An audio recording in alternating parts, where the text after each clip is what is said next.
Oi, eu sou o Tomás.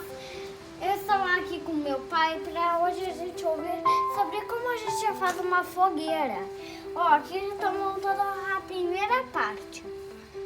Essa primeira parte é que a gente tem que fazer uma caverninha. Aí ele juntou com um monte de gravetos e fez essa caverninha. Gostaram? Aí da pré-história. Também botou linhas novas.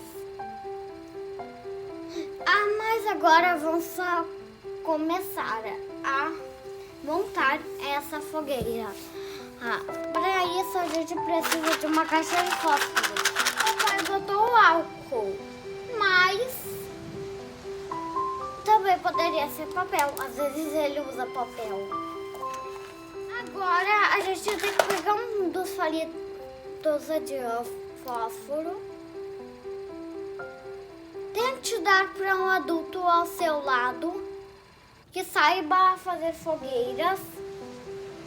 Acenda um fogo nesse e a palito de fósforo. Porque crianças não podem mexer com fogo na realidade. E eu sou uma criança, 6 anos. Agora, papai, pode acender?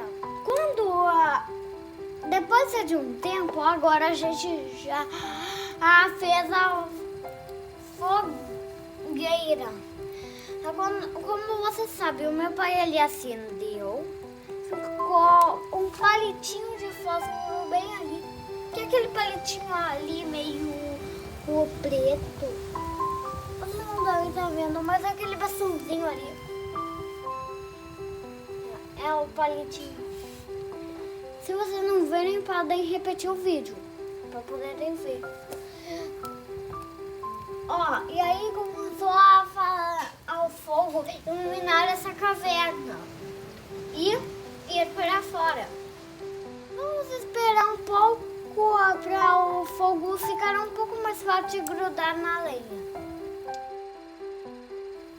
Aqui está pronto o nosso granha de foguinho. Beijo, tchau, tchau.